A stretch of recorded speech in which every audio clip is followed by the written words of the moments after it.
અગ્નિકાંડના 7 દિવસ થઈ ગયા, પણ ન્યાય ક્યારે? 7 દિવસમાં 6 આરોપીઓની પોલીસે ધરપકડ કરી, 7 દિવસમાં 4 અધિકારીઓની પોલીસે ધરપકડ કરી, 7 દિવસમાં 25 જેટલા અધિકારીઓના નિવેદન લેવામાં આવ્યા, 7 દિવસમાં 4 અધિકારીઓની બદલી કરવામાં આવી. તો રાજકોટના અગ્નિકાંડને 7 દિવસ પૂર્ણ થયા.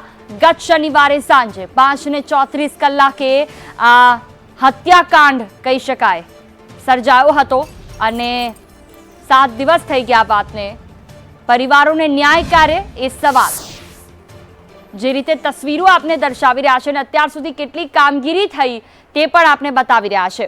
અગ્નિકાંડના 7 દિવસ કે જેમાં પહેલા દિવસ પર 24 મૃતદેહ સિવિલમાં અને એમ્સ પહોંચાડવામાં આવ્યા. પીએમ રૂમમાં પણ આ મૃતદેહને પહોંચાડવામાં આવ્યા. બીજા દિવસે મુખ્યમંત્રીએ ઘટના સ્થળની ઇજાગ્રસ્તોની મુલાકાત લીધી. બીજા દિવસે 7 અધિકારીઓને સસ્પેન્ડ કર્યા. તાલુકા પોલીસમાં ફરિયાદ પણ નોંધાઈ છે. તેની સાથે પોલીસે લાયસન્સ આપ્યાની પોલીસ કમિશનરની કબૂલાત પણ કરી છે. ડીએનએ મેચ થતા મૃતદેહ સોંપવાની કામગીરી બીજા દિવસે કરવામાં આવી. એસઆઈટીની રચના થઈ. ત્રીજા દિવસે સીપી રાજુ ભાર્ગવ, જેસીપી વિધિ ચૌધરી, ડીસીપી તમામ લોકો પર કાર્યવાહી. 8 મૃતકોના સ્વજનોના મૃતદેહ સોંપાયા. 3 આરોપીઓના 14 દિવસના રિમાન્ડ મંજૂર કરવામાં આવ્યા. દિવસ 3 મુખ્ય સૂત્રધાર ધવલ ઠક્કર કે જેને આબુ રોડથી દબોચવામાં આવ્યો તેની સાથે વાત કરીએ. ત્રીજા દિવસે ભાગીદાર પ્રકાશ જૈન ગુમ થવાની પરિવારની અરજી પણ સામે આવી. ચોથા દિવસે નવનિયુક્ત CP Brijesh Jha, RMC commissioner બંને વચ્ચેની બેઠક અને ઘટના સ્થળની તેમણે મુલાકાત પણ લીધી. આ સાથે ચોથા દિવસે સિવિલ હોસ્પિટલમાં પરસોત્તમ રૂપાના લોકોના રોષનો ભોગ પણ બન્યા. ચોથા દિવસે સસ્પેન્ડેડ 2 પીઆઈ સહિત 7 અધિકારીના નિવેદન પણ લેવામાં આવ્યા. ગુમ થયેલા પ્રકાશ જૈનનું અગ્નિકાંડમાં મોત થયાનો ખુલાસો. ચોથા દિવસે આરોપી ધવલ ઠક્કરના 13 દિવસના રિમાન્ડ મંજૂર થયા. 11 મૃતદેહો પરિવારજનોને સોંપવામાં આવ્યા. 5મા દિવસે તત્કાલીન સીપી સહિત 14 સામે કોર્ટમાં વકીલે ફરિયાદ નોંધાવી. એસીબી સીઆઈડી ક્રાઇમ પોલીસ સ્થાને પૂછપરછ કરવામાં આવી. અશોકસિંહ જાડેજાના 8 દિવસના રિમાન્ડ મંજૂર થયા. રાહુલ રાઠોડને ગોંડલ લઈ જવામાં આવ્યો. ફાયર એનઓસી વિના ધમધમતા 8 ગેમ સંચાલક સામે 5મા દિવસે ગુનો દાખલ કરવામાં આવ્યો. TPO Sagathiya deputy chief fire officer ઢેબાની પૂછપરછ કરવામાં આવી. 5મા દિવસે પીજીવીસીએલ ઇજનેર ચૌહાણની પૂછપરછ. વધુ 6 મૃતદેહો પરિવારજનોને પણ સોંપવામાં આવ્યા. આ સાથે 6ઠા દિવસે ફાયર એનઓસી વિના ધમધમતા 43 જેટલા એકમોને સીલ કરવામાં આવ્યા. 107ને નોટિસ આપવામાં આવી. સાગઠિયાની મનપા સ્થિત ઓફિસ અને ઘરે એસીબીએ દરોડા પાડ્યા. 36 કલાકની પૂછપરછ બાદ મનપાના 4 કર્મચારીની ધરપકડ કરવામાં આવી. ટીપીઓ સાગઠિયા, એટીપીઓ મકવાણા, ગૌતમ જોશી વગેરેની ધરપકડ પણ કરવામાં આવી. 6ઠા દિવસે તાલુકા પોલીસ સ્ટેશનના તત્કાલીન પીઆઈની પૂછપરછ. પીઆઈ વીએસ વણઝારા તેમની પણ પૂછપરછ હાથ ધરવામાં આવી. સાગઠિયા સહિત આરએમસીના 4 કર્મચારીના 12 દિવસના રિમાન્ડ 7મા દિવસે મંજૂર કરવામાં આવ્યા. અગ્નિકાંડ મામલે એસીબીની 4 ટીમો કાર્યરત છે. કોઈને બક્ષવામાં નહીં આવે, એસીબી આ નિવેદન આપ્યું. સવાલો થઈ રહ્યા છે. અગ્નિકાંડના 7 દિવસ 7 સવાલ. 27 મૃતકોના પરિવારને ન્યાય ક્યારે મળશે તે સવાલ. અગ્નિકાંડના પાપમાં હજુ કેટલા લોકો ભાગીદાર છે? જે આરોપીઓ છે ફોટા અને નામ સાથે આપણે ટીવી સ્ક્રીન પર બતાવી રહ્યા છે. વચ્ચે આખી પરિસ્થિતિ બતાવી રહ્યા છે. એ દિવસે શું સ્થિતિ હતી ગયા શનિવારે અને પછી કેવી રીતે કાટમાળ હટાવીને કેટલાય એવા મૃતદેહ હતા કે જેમના તો માત્ર થોડા ઘણા અંગો જ મળી આવ્યા છે. સવાલ થઈ રહ્યા છે કે મોટા અધિકારીઓ પર ગાજ વરસશે કે માત્ર તપાસનું કોકડું? શું કોઈ રાજકીય નેતાઓની મિલીભગત છે? એ પણ સવાલ. અગ્નિકાંડના 7 દિવસ ને 7 સવાલ. 6ઠ્ઠો સવાલ, ભ્રષ્ટાચારનો જે ભોરિંગ અગ્નિકાંડે ખેલ્યો છે તેની તપાસ થશે? અગ્નિકાંડમાં ફરી બીજો અગ્નિકાંડ ન થાય તેવા પગલાં લેવાશે? આ તમામ સવાલ કે જેને લઈને હજી કોઈ જવાબ નથી મળ્યા. કાર્યવાહીની વાતો થાય છે.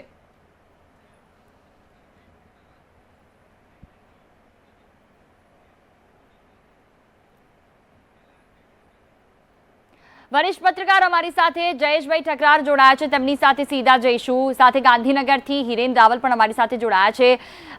જયેશભાઈ, ખૂબ ખૂબ સ્વાગત આપનું. જે રીતે 7 દિવસ થઈ ગયા, જે આખી કામગીરી ચાલી, કાર્યવાહી ચાલી, જો આટલી જાગૃતતા પહેલા બતાવી હોત, મિલિંદ શાહે પણ જે રીતે વાત કરી 88 પાનાના રિપોર્ટમાં, અને એ વખતે પણ ધ્યાન લગાવવામાં ન આવ્યું, હવે જો જે ધ્યાન રાખવામાં આવી રહ્યું છે પહેલા રાખ્યું હોત તો કદાચ આ દુર્ઘટના ન સર્જાઈ હોત.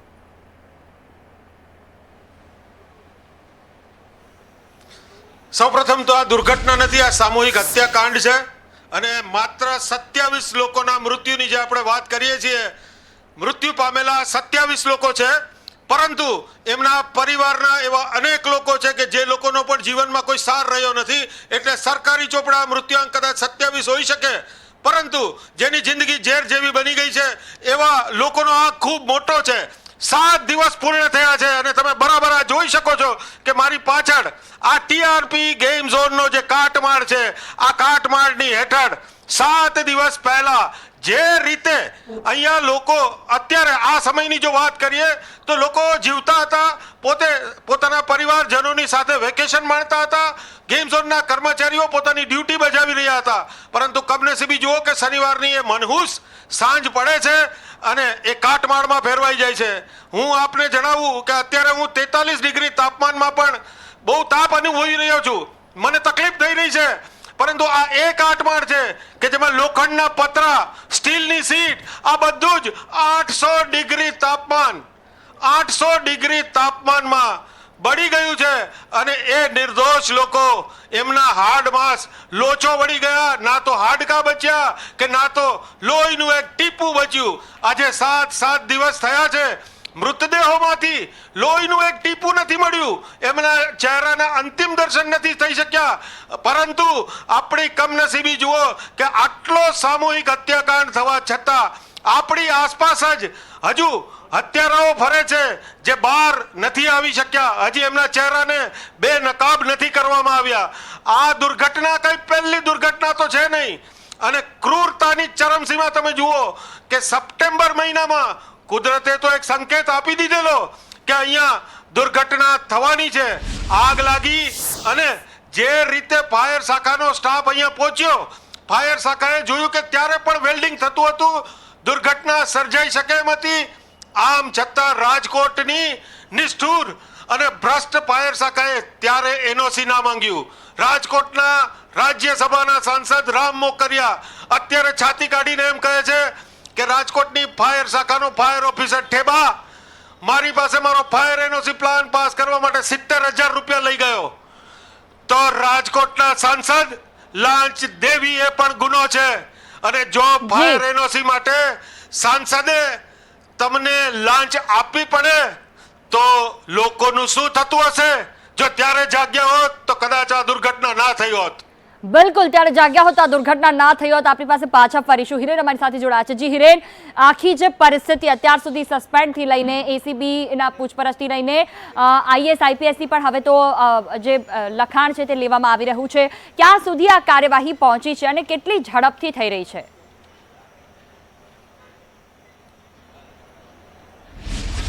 તો અલગ અલગ 3 તપાસો અત્યારે હાલ ચાલી રહી છે, જેમાંની એક તપાસ છે એ એસઆઈટી એટલે કે સુભાષ ત્રિવેદીની વડપણ હેઠળ જે એસઆઈટી રાજ્ય સરકારે બનાવી છે, એ એસઆઈટી સંપૂર્ણ ઘટનાક્રમ, એના તથ્યો, એના કારણો, એના જવાબદારો અને એના પછી રાજ્ય સરકારે શું નીતિ બનાવી એ સંદર્ભે કામ કરી રહ્યું છે અને એની તપાસ અત્યારે ગાંધીનગર સ્થિત ચાલી રહી છે.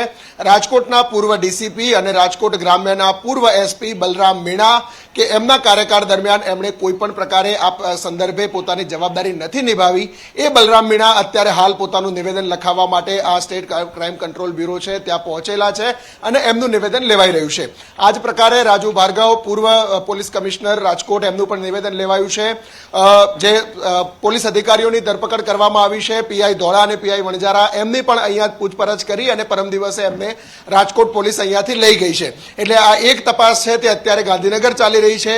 બીજી તપાસ રાજકોટ તાલુકા પોલીસ કરી રહી છે કે જે ઘટનાક્રમ થયો છે, ટીઆરપી ઝોનની અંદર આગ લાગી અને એની જે ફરિયાદ નોંધાઈ છે એના માલિકો સહિત કુલ 7 લોકો સામે એ સંદર્ભે રાજકોટ તાલુકા પોલીસ તપાસ કરી રહી છે અને એ તપાસમાં એક બાદ એક નામ જે સામે આવે છે એમાં પીઆઈ ધોળા છે, પીઆઈ વણઝારા છે, ઠેબા છે, આ તમામ સાગઠિયા છે, એમના નામ સામે આવે છે નેગ્લિજન્સીના કારણે કે એમણે પોતાની જવાબદારી ન નિભાવી હોવાના કારણે આ આગ લાગી હતી. એ તપાસ ત્યાં ચાલી રહી છે.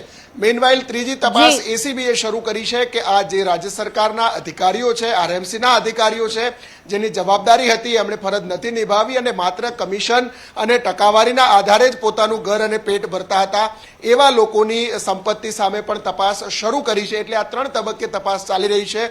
જોકે જેમની સામે તપાસ થવી જોઈએ, જેમની સુપરવિઝનની જવાબદારી છે એવા આઈએએસ અને આઈપીએસ અધિકારીઓ સામે હજુ સુધી કોઈ પણ પ્રકારની એવી તપાસની મંજૂરી રાજ્ય સરકારે નથી આપી અથવા તો રાજ્ય સરકારે મંજૂરી લેવા માટે પણ કેન્દ્ર સરકાર પાસે આ પ્રકારની કોઈ માંગણી નથી કરી અને એટલા જ માટે રાજ્ય સરકાર પણ આ અધિકારીઓને છાવરતી હોય તે પ્રકારની સ્થિતિ એક અઠવાડિયા સુધી દેખાઈ રહી છે.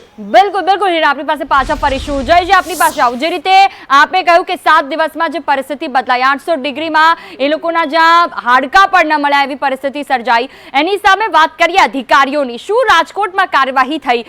3 અલગ અલગ જગ્યાઓ પર તપાસ ચાલી રહી છે, જેમાંથી એક રાજકોટ પણ છે. શું કાર્યવાહી ત્યાં શું થઈ?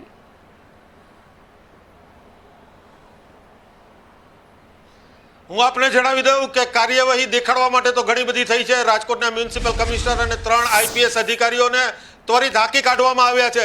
પરંતુ હાંકી કાઢવાથી શું થાય? 7 અધિકારીઓને માત્ર સસ્પેન્ડ કરવામાં આવ્યા છે અને એન્ટી કરપ્શન બ્યુરો અત્યારે ભાતની રીતે પૂછપરછ કરી રહી છે. પરંતુ લોકો બધું જ જાણે છે કે રાજકોટના મ્યુનિસિપલ કમિશનર જેમને માત્ર હાંકી કાઢવામાં આવ્યા છે, પોસ્ટિંગ ફોર વેઇટિંગ, એનો મતલબ શું છે? એમનો પગાર ઘરે બેઠા ચાલુ રહેશે. જે લોકોએ સ્વજનો ગુમાવી દીધા છે એમના સ્વજનો તો પાછા આવવાના નથી. સાવ જુઠ્ઠું શું કામ બોલો છો? સાવ જુઠ્ઠું શું કામ બોલો છો? કોક સાચી જબાન તો આપો. તમને જ્યારે ખબર જ છે કે ટાઉન પ્લાનિંગ શાખાએ 4 વર્ષથી ગેમ ઝોનને ધમધમતો રહેવા દીધો. જ્યારે 9 મહિના પહેલા અહીંયા એક વખત આગ લાગી ત્યારે ફાયર શાખાએ ત્યાં જઈને કોઈ એનઓસી ના માંગ્યું અને અત્યારે પણ તમે જુઓ કે જે જગ્યાએ ચેક કરવામાં આવે છે ત્યાં ફાયર એનઓસી તો છે નહીં. ટાઉન પ્લાનિંગ ઓફિસર સાગઠિયાની ધરપકડ કરવામાં આવી.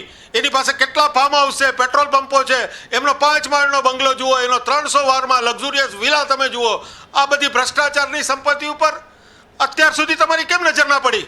પ્રજાએ તમને ચૂંટીને એટલા માટે મોકલ્યા હતા કે તમે ટ્રસ્ટી બની અને રાજકોટ મહાનગરપાલિકામાં એમનું ધ્યાન રાખો. તમે શું કરતા હતા? તમે માત્ર કોઈ નાનકડા રોડનું રીકાર્પેટિંગ થાય તો તમે ફોટો પડાવો છો. તો પગલા લેવાની તો કોઈ વાત નથી. અત્યાર સુધીમાં જે પગલા લેવામાં આવ્યા છે એ મને લાગે છે કે લોકોનું ધ્યાન ભટકાવવા માટે છે. 7 દિવસ પસાર કરી દીધા છે. બિલકુલ.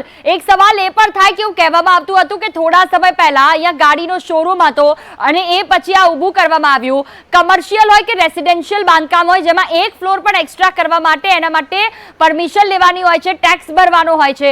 તો આ બાબતે લઈને એ દિશામાં કોઈ કાર્યવાહી થઈ ટેક્સ ઉઘરાવવા માટે? તો અત્યાર સુધી કેટલાય અધિકારીઓ આમથી આમ કરતા હોય, રેસિડેન્શિયલ કે કોમર્શિયલ. મનોરંજન ટેક્સ તો અત્યાર સુધી ત્યાં ભરવામાં આવતો હતો.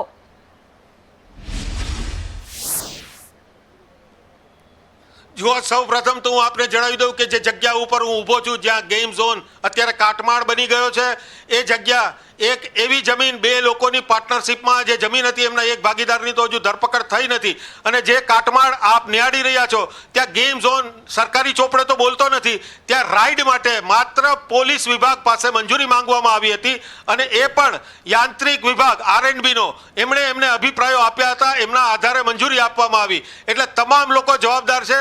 રાજકોટ મહાનગરપાલિકાની ફાયર શાખાને ખબર હતી, રાજકોટ મહાનગરપાલિકાની ટાઉન પ્લાનિંગ શાખાને ખબર હતી. અને હું આપને જણાવી દઉં કે રાજકોટ જેવા આ કોઈ મહાનગર નથી. 25 લાખની વસ્તીવાળા શહેરમાં વોર્ડ નંબર 10 જેવા પ્રાઇમ એરિયામાં 3000 ચોરસ મીટરમાં એક ગેમ ઝોન ધમધમતો હોય 4 વર્ષથી અને એની પાસે માત્ર ને માત્ર પાર્ટી પ્લોટનું લાયસન્સ હોય, એ માત્ર 2-4 રાઇડના એની પાસે પરફોર્મન્સ લાયસન્સ હોય. તો આ કોઈ નેતાઓની ઓથ વગર શક્ય નથી. બિલકુલ જયજી, આપની પાસે પાછા ફરીશું. તો જે રીતે આ આખો જે માહોલ છે ત્યાંનો કદાચ વર્ણવી પણ ન શકાય. 7 દિવસ પછી પણ હજી એ ચિચારીઓ ક્યાંક સંભળાતી હોય. બાળકો જ્યાં તે રમતા હતા ત્યાં થોડી જ વારમાં તેઓ ભસ્મીભૂત થઈ ગયા. વિચાર્યું પણ નહીં હોય કે બીજી સેકન્ડે આવું થઈ શકે છે. જયજી, આપની પાસે પાછી આવીશ. અમારા સહયોગી નુપુર પટેલ અમારી સાથે જોડાયા છે. નુપુર, જે રીતે 7 દિવસ થઈ ગયા, 7 દિવસમાં આપે અનેક એવા ન્યૂઝ જોયા કે જેમાં ક્યાંક ધરપકડ કરવામાં આવી, ક્યાંક તાત્કાલિક ધોરણ પર પગલાં લેવા, કેટલીક જગ્યા પર તાત્કાલિક ફટાફટ સસ્પેન્ડ કરી દેવામાં આવ્યા.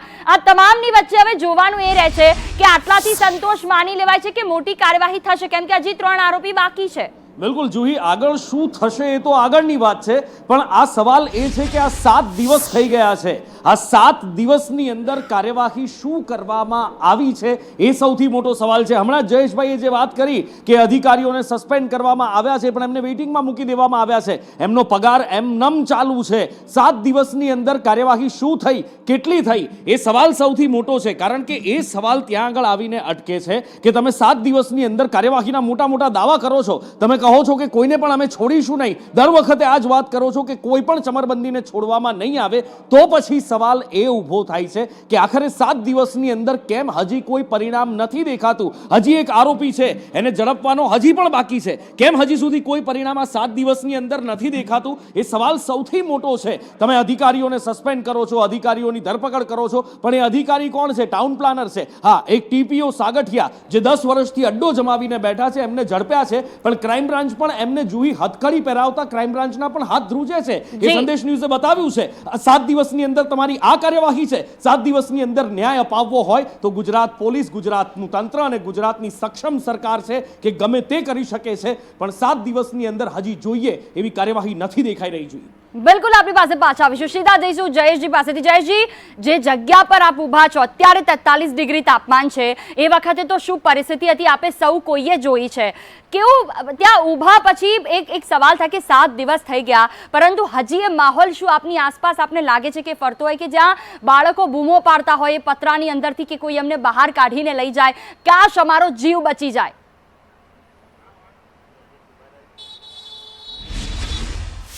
મને એવું લાગે છે કે મારી આંખમાં આંસુઓ સુકાઈ ગયા છે, મારા દિલમાં આઘાત છે અને મારા દિમાગમાં આક્રોશનું એક વાવાઝોડું છે. મને એવું લાગે છે કે આ કાટમાળની અંદરથી હજુ એ માસૂમો ચિત્કાર પાડી રહ્યા છે. 800 ડિગ્રી તાપમાનમાં તો જ્યાં એમની ચીસો પણ થંભી ગઈ, એમનો એક અવાજ પણ બહાર ના નીકળી શક્યો.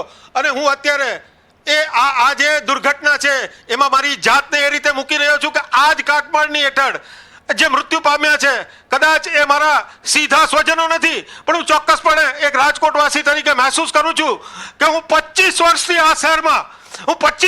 આ શહેરમાં પત્રકારિત્વ કરી રહ્યો છું. પરંતુ જો મારું બાળક, મારું 18 વર્ષનું બાળક જો આમાં હોમાઈ ગયું હોય તો મારી શું હાલત હોય? આખું રાજકોટ આમાં રડી રહ્યું છે, આખા રાજકોટની આંખમાં આંસુ છે, પરંતુ રાજકોટવાસીઓના મતોથી લખલૂટ સંપત્તિમાં આડોટતા એ નિર્દય નેતાઓને ખબર નથી. એ હજુ એ કેમેરાની સામે હાસ્ય કરે છે, હજુ એ પોતે ચૂંટણી પ્રચારમાં બીજા રાજ્યોમાં ફરે છે, હજુ પક્ષના નેતાઓને એ અંદાજ નથી આવતો કે કોઈના વાલસોયા મૃત્યુ પામ્યા છે, કોઈની જિંદગી ઝેર જેવી બની ગઈ છે. આ કાટમાળ નથી. હું પ્રાર્થના કરું છું કે આ કાટમાળને કાયમી ધોરણે એક પ્રદર્શન તરીકે રાખવામાં આવે અને આગળ એક મોટું બોર્ડ મારવામાં આવે કે ભ્રષ્ટ અને બેદરકાર અમલદારશાહી અને નિર્દય નેતાઓના પાપે જો તમારે તમારા વાલસોયાને બચાવવા હોય તો તમે જ જાગૃત રહેજો. બાકી તો તક્ષશિલા પણ સર્જાઈ જાય, હરણીકાંડ પણ સર્જાઈ જાય અને મોરબીનો બ્રિજ પણ તૂટી જાય. ચીસો, મૃત્યુ, આંસુ, આઘાત, તપાસ, બધી જ વાતો એની એ જ છે. કશું જ બદલાયું નથી. બદલાતી હોય છે તો એ ભોગ બનનારાઓની જિંદગી, એ ભોગ બનનારા સ્વજનોની આખી હવે પછીની જે વર્ષો હોય છે એ કેવા દારૂણ યાતનામાં જતા હોય છે. તમે 4 લાખની થોકડી આપીને એમ માનો છો કે તમે સહાય કરી? તમે એમના સ્વજનોને પૂછો કે ખરેખર તમને સંતોષ છે કે કેમ, તો એ જે જવાબ આપે એને તમારે તમારું સર્ટિફિકેટ માનવું જોઈએ. જયેશજી, જે રીતે આપ આજે મહેસૂસ કરી રહ્યા છો, આપ ત્યાં છો એટલે કદાચ એ મારા કરતાં પણ વધારે આપને એ વસ્તુ લાગી આવતી હશે કે સામે જે દેખાઈ રહ્યું છે, દ્રશ્યો સામે આવી રહ્યા છે. આપે કહ્યું કે ઘણા એવા નેતાઓ છે કે જે બહાર છે પ્રચારમાં, હજી પણ તે આવ્યા નથી કે ના પૂછપરછ લે છે. આપે ત્યાંના કોઈ નજીકના નેતા જે બીજે દિવસે સીએમની સાથે તેઓ પણ આવ્યા હોય, તેમની સાથે વાતચીત કરી, તેમનામાં આપને ભાવ દેખાયો કે ખરેખર તેમને રાજકોટની પડી હોય?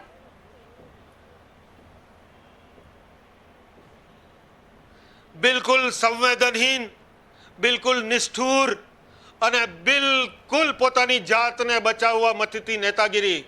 હું માનું છું રાજકોટમાં અત્યારે નેતાગીરીનો અને સંવેદનાનો એક મોટો દુકાળ પ્રવર્તે છે. જ્યારે મોતનું માતમ છે, ઘરે ઘરે આંસુ આક્રંદ છે, એવા સમયે રાજકોટને પોતાનો કોઈ હમદર્દ, પોતાનો કોઈ દોસ્ત દેખાતો નથી કે જે સાચા અર્થમાં કહે. જો એ ચૂંટણી વખતે કોઈ એકાદ શબ્દ માટે પણ ત્વરિત માફી માંગી લેનારા એ ભાજપના ઉમેદવાર પરસોત્તમ રૂપાલા જે 18 કલાક પછી દેખાય છે, અને એ પણ ઘટના સ્થળે તો જતા નથી. કહેવા માટે એમની પાસે ઘણા બચાવનામા છે. રાજકોટના સાંસદ છેલ્લા 5 દિવસથી દેખાયા નથી. રાજકોટના એક ધારાસભ્ય કેમેરાની સામે હાસ્ય કરે છે. હું માનું છું આ કદાચ સત્તાના મદમાં એ લોકો અત્યારે પોતાની જાતને બચાવી લેશે, પરંતુ કુદરતની લાઠીમાં કોઈ અવાજ હોતો નથી. પોએટિક જસ્ટિસ, જેને કુદરતી ન્યાય કહેવામાં આવે છે, આ કાટમાળ કદાચ અત્યારે આ કાટમાળ કાંઈ બોલી શકે એમ નથી, પરંતુ એની અંદર દબાયેલા નિર્દોષો કે જેનો ચિત્કાર છે એ આવી જ રીતે ગમે એને સળગાવી શકવા માટે સક્ષમ છે. એટલે હું માનું છું કે રાજકોટના નેતાઓએ જો એનો અંતરાત્મા જીવિત હોય તો એક વખત પોતાના અંતરાત્માના અવાજને સાંભળી અને કમસે કમ જે નગરસેવકો છે કે જેના રાજમાં આ દુર્ઘટના સર્જાઈ છે, એમણે રાજીનામા આપી દેવા જોઈએ અને પ્રજાને કહેવું જોઈએ કે આ અમારા રાજીનામા છે, તમે ફરી ઈચ્છો તો અમે સત્તા ઉપર આવશું. કોઈએ જ્યારે સ્વજનો ગુમાવ્યા છે ત્યારે તમે કમસે કમ તમારી ખુરશી છોડી શકતા નથી. બિલકુલ બિલકુલ જયેશજી, આપની પાસે પાછા ફરીશું. તો જે પરિસ્થિતિ છે અત્યારે દેખાઈ રહી છે, 7 દિવસ થઈ ગયા, શું બદલાયું આ 7 દિવસમાં? માનસિકતા બદલાય એ સૌથી મોટી વાત, કેમ કે આ પ્રકારની પરિસ્થિતિ ત્યાં સુધી થતી રહેશે જ્યાં સુધી લોકોની માનસિકતા નહીં બદલાય. રાજ કરવાના બદલે કામ કરવાની જો માનસિકતા આવશે, જ્યાં ફંડ ઉઘરાવવાના નામ ઉપર માત્ર ને માત્ર ભ્રષ્ટાચાર થતો એ બંધ થઈ જશે, ત્યારે આ પરિસ્થિતિ કદાચ અટકાવી શકાશે. જે રીતે વાત કરી રહ્યા હતા, 7 દિવસ અગ્નિકાંડના, 7 દિવસ થઈ ગયા. આ 7 દિવસમાં શું બદલાયું? અત્યાર સુધીમાં શું કાર્યવાહી થઈ? કેવી પરિસ્થિતિ હતી અને આ કાટમાળ કેવી પરિસ્થિતિમાં છે? સંદેશ ન્યૂઝના વરિષ્ઠ પત્રકાર જયેશ ઠકરાર અમારી સાથે જોડાયેલા છે. જયેશજી, ફરી એકવાર આપની પાસે આવું. જો આખો ઘટનાક્રમ આપે કહ્યો, આજે ભાવનાઓથી લઈને લાગણીઓ ને તેની સાથે પોતાના કામ કરવાની એક નિષ્ઠા કે જે લોકોમાં દેખાવી જોઈએ, નેતાઓમાં દેખાવી જોઈએ, કેમ કે જનતા કદાચ એટલા માટે જ તેમને પસંદ કરે છે, પણ એ દેખાતી નથી.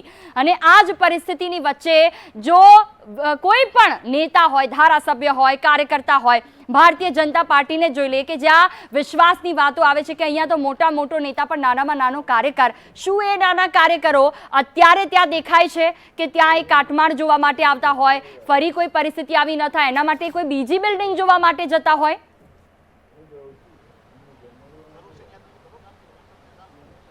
આ જોઈ બિલકુલ સંવેદનહીન અને નિષ્ઠુર આપણું તંત્ર છે. અને આજે 7 દિવસ થવા જાય છે. આપણે કહીએ છીએ કે 27 લોકો મૃત્યુ પામ્યા છે, પરંતુ ખરેખર 27 લોકો મૃત્યુ નથી પામ્યા. જે લોકોએ પોતાના સ્વજનો ગુમાવ્યા છે એમના માટે હવે જિંદગી જીવવા જેવી નથી.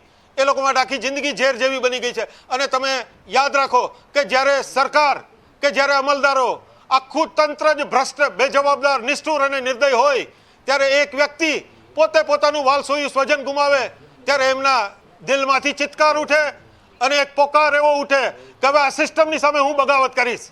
અને અત્યારે હું આપને જણાવી દઉં કે સંદેશની સાથે રાજકોટ ગેમ ઝોન દુર્ઘટનાનું જે સ્થળ છે ત્યાં એક એવા વ્યક્તિ આપણી સમક્ષ ઉપસ્થિત છે કે જેમણે પોતાનો 15 વર્ષનો લાડકવાયો પુત્ર ગુમાવ્યો છે.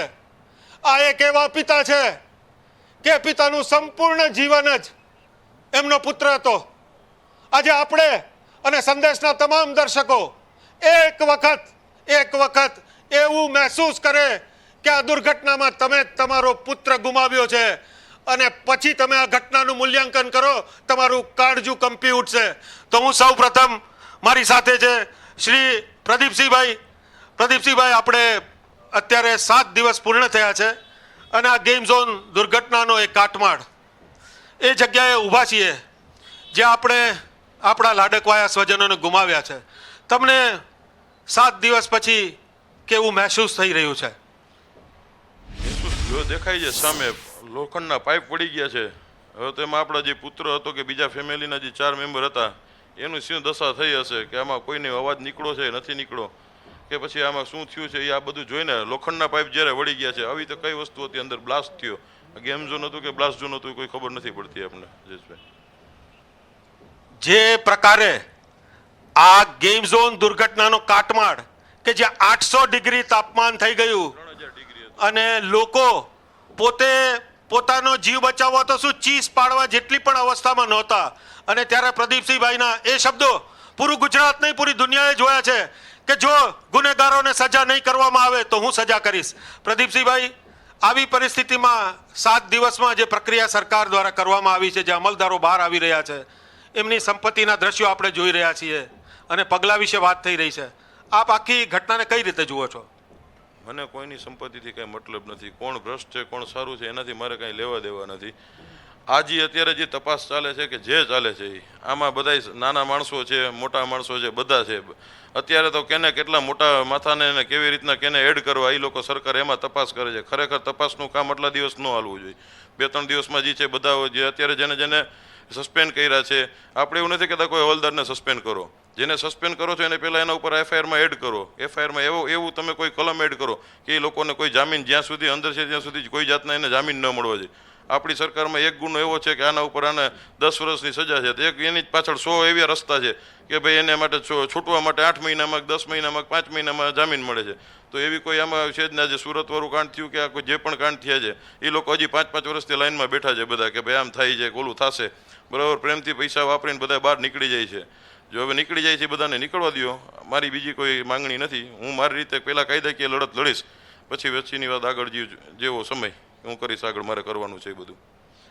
પ્રદીપભાઈ જે રીતે પોતાનો આક્રોશ દર્શાવી રહ્યા છે અને માત્ર એમણે એમનો પુત્ર નથી ગુમાવ્યો, જે 27 લોકો મૃત્યુ પામ્યા છે એ પૂરા રાજકોટના સ્વજનો હતા. પ્રદીપભાઈ, આપણી જે સિસ્ટમ છે જેને આપણે 7 દિવસથી જોઈ રહ્યા છે અને જે પ્રકારે તક્ષશિલા કાંડ, જે રીતે મોરબીનો કાંડ અને જે રીતે હરણી કાંડ પછી આપણે જોયું કે લગભગ બધા જ લોકો જામીન ઉપર છૂટી ગયા છે, તો એક તમારા વાલસોયા પુત્રના વિદાય પછી તમારી કેવી ધારણા હતી કે ખરેખર સરકારે 7 દિવસમાં કેવા એક્શન લીધા હોત તો તમને એવું લાગ્યું હોત કે ખરેખર ન્યાય મળ્યો છે? એક્શનમાં બીજું કાંઈ નથી. જે આમાં ઇન્વોલ્વ છે, નાનામાંથી નાનો માણસ હોય કે મોટો હોય, કોઈ પણ ઇન્વોલ્વ છે. આજે ગેમની જે એડ કરવાવાળો છે, પેટ્રોલ લઈ આવવાવાળો છે, દેવાવાળો છે, આ લોકોએ શેના સિલિન્ડર એડ અંદર હતા કે જે આવો બ્લાસ્ટ થયો એ બધી વસ્તુ ખરેખર પ્રોપર્ટીની બહાર રાખવાની હોય. બરાબર છે. આજે જે કાંડમાં જે અત્યારે છે બધા ધીમે ધીમે છૂટી જાય છે. નાના માણસો છે 2-5 લાખ રૂપિયા લઈને સમાધાન પોતાની રીતે કરી લે છે. બરાબર, 375 શાહેદ હતા મોરબી કાંડમાં. ત્યાર પછી 150 જે છે ભોગ બનનાર હતા. હવે એ બધાએ કેવું કર્યું છે અત્યારે જેને પૈસાની જરૂર છે એ બધાને આપી અને ભોગ બનનારને બધાને રવાના કરી દે છે. એક પછી એક છૂટતા જાય છે બધા એની રીતે. આપણે એવી કોઈ ઈચ્છા નથી કે ભાઈ આપણે કોઈ જાતની સરકારી સહાય જોઈ છે કે આપણે આવા પૈસા જોઈ છે. અત્યારે નથી ને આગળ નથી.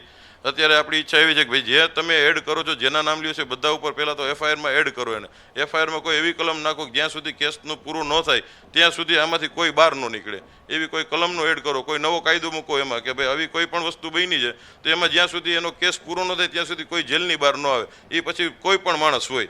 મારી અત્યારે આટલી જ માંગણી છે. અને આમાં હું અત્યારે બીજી મારી તૈયારી હું કોર્ટથી લઈને બધી તૈયારી કરું છું. અત્યારે બધું એડવોકેટનું જે કોઈ ગ્રુપ છે, આખું બાર એસોસિએશન છે, બધા મારી હારે છે. મીડિયા મારી હારે છે. સ્ટાફ, પોલીસ સ્ટાફ 100% અત્યારે કામગીરી સારી કરે છે. પણ એને એક લેવલ ને એને એક પાવર છે એટલી ઉપરથી ઓર્ડર આવે છે કાંઈ પણ વસ્તુનો તો પછી એમાં એ લોકો પાછા પડી જાય છે. એટલે હવે આમાં સિસ્ટમમાં એ જ આપણી માંગણી છે કે ભાઈ એવો કોઈ ગુનો આમાં કે એવો કોઈ કાયદો એડ કરો કે જેથી કરીને આ લોકોને કેસ ચાલે ત્યાં સુધી બહાર ન નીકળે. સજા જે થવી હોય એ કેસમાં જે થાય નક્કી કરશે કોર્ટ, એ નક્કી.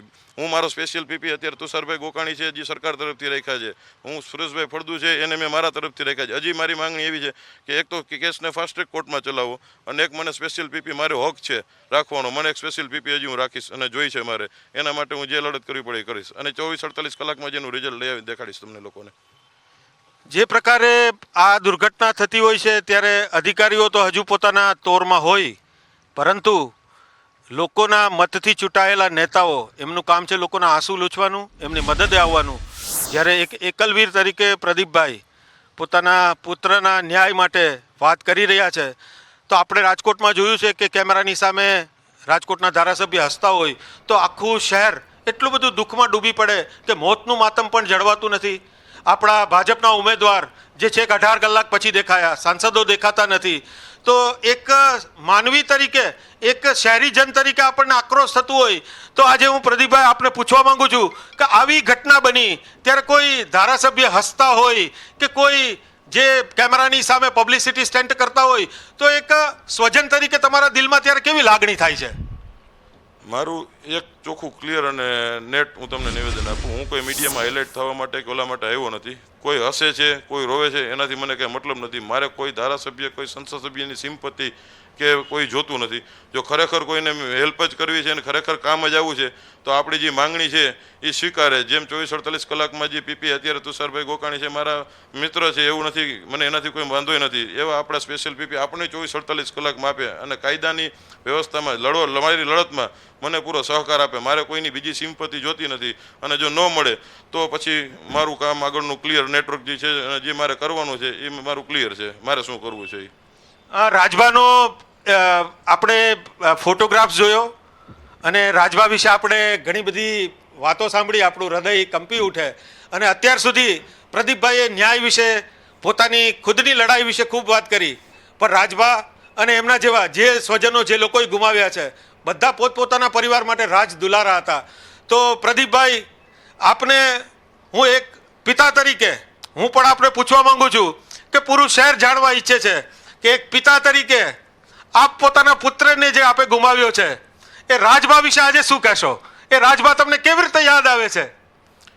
રાજભાને મેં 15 વર્ષમાં કોઈ દિવસ 30 ડિગ્રી તાપમાન નથી જોવા દીધું કે 30 ડિગ્રી તાપમાન શું છે. એને 3000 ડિગ્રીમાં જીવતો બળ્યો છે મારો દીકરો. એની કોઈ કલ્પના કે એનો કોઈ શબ્દ ન હોય કે હું એને શું કહી શકું, કેવી રીતના યાદ આવે એની કોઈ સીમા નથી. એવો કોઈ ટાઈમ નથી કે એ મારો દીકરો નહોતો, એ મારો ફ્રેન્ડ થયો. હવે એની એજ એ હતી કે એના માટે મારે શું કરવું, શું નથી કરવું. હવે મારી લાઈફ આખી બધી એના માટેની હતી.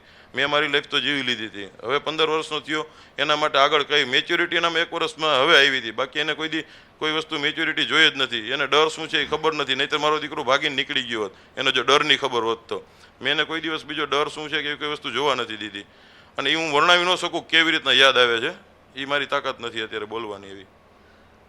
તો એક પિતાના ચહેરા ઉપર અને એના હૃદયના જે સ્પંદનો જુઓ કે જે પુત્રને એમણે 30 ડિગ્રી તાપમાન જોવા નહોતું દીધું, એ પુત્ર આ કાટમાળમાં 3000 ડિગ્રીમાં જીવતા ભળતું થઈ જાય તો એક પિતાનો જ નહીં, એ કોઈ પણ માનવીનો હૃદય વલોવાઈ જતું હોય છે.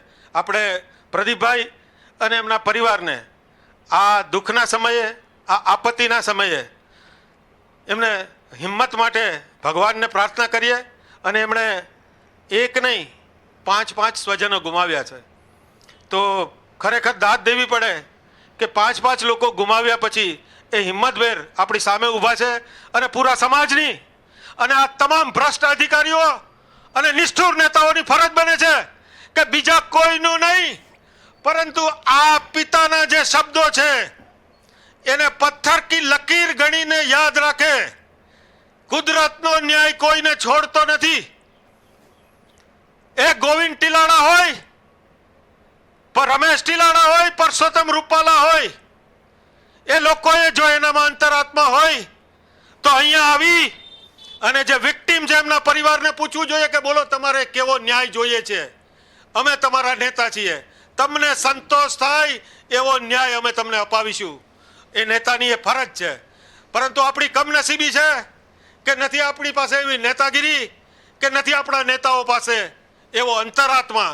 અને એના કારણે જ મોરબી બ્રિજકાંડ સર્જાય, તક્ષશિલા સર્જાય, હરણીકાંડ સર્જાય અને રાજકોટનો આ ગેમ ઝોન કાંડ સર્જાય. નિર્દોષો મરતા રહે છે, સ્વજનો રડતા રહે છે, એમના આંસુઓ થીજી જાય છે અને એ જ નેતાઓ ફરી નૌટંકી કરતા રહે છે. અને તમે યાદ રાખજો, આજે પણ જેવા એક્ઝિટ પોલ આવશે, જેવા પરિણામો આવશે એટલે બધા લોકો આ દુર્ઘટનાને પણ ભૂલી જશે. પરંતુ પ્રદીપભાઈ જેવા સેંકડો લોકો છે આ રાજ્યમાં કે જેણે દુર્ઘટનામાં પોતાના લાડકવાયાને ગુમાવ્યા છે, એ કદી આ દુર્ઘટનાને નહીં ભૂલી શકે. જયેશભાઈ બનેલા રહેજો અમારી સાથે. એટલે વસ્તુ એ જ છે કે કોઈ કપરા કાળજાનો માનવી પણ હોય તે પણ આ ઘટનામાં જે સ્વજનોએ પોતાના સ્વજન ગુમાવ્યા છે, જે લોકોએ પોતાના સ્વજન ગુમાવ્યા છે, તેમની આ રડતી આંખો જોઈને તેનું હૃદય પણ કંપી ઉઠે. પરંતુ આ એ ભ્રષ્ટ અધિકારીઓ છે, આ એવા નકટા નેતાઓ છે કે જેઓ પોતાનું હૃદય કેમ ધ્રુજાવી નથી શકતા, શા માટે તેમનું હૃદય દ્રવી નથી ઉઠતું આ પ્રકારની ઘટના બાદ, જેમાં 28 જિંદગીઓ મોતને ભેટી ગઈ, જીવતા ભૂંજાઈ ગયા, જેમાં 15 વર્ષનો એક યુવક, એક કિશોર પણ હતો. હવે એ કિશોરનો વાંક શું હતો કે જેને આ રીતે કમોત મળ્યું છે? આ સવાલ એટલા માટે થઈ રહ્યો છે કારણ કે આ બધા યુવકો જે છે અથવા તો જે પણ કોઈ ગયું હતું એ તો માત્ર ક્ષણિક આનંદ મેળવવા માટે આ ગેમ ઝોનમાં ગયું હતું, પરંતુ એ ભ્રષ્ટ અધિકારીઓના પાપે જેમણે પોતાની જવાબદારીથી હાથ અદ્ધર કરી દીધા, જેમણે પોતાની કામગીરી યોગ્ય રીતે ન કરી, તેના કારણે આ ઘટના સર્જાઈ અને તેના જ કારણે રાજ્ય સરકારે આ ત્વરિત કાર્યવાહી કરવાનો હવે ડોળ કરવો પડી રહ્યો છે. સવાલ એ છે કે શું કોઈ નક્કર કાર્યવાહી, એવી કાર્યવાહી કે જેનાથી આ પ્રકારની ઘટના ફરી ન થાય તેવી થશે કે નહીં?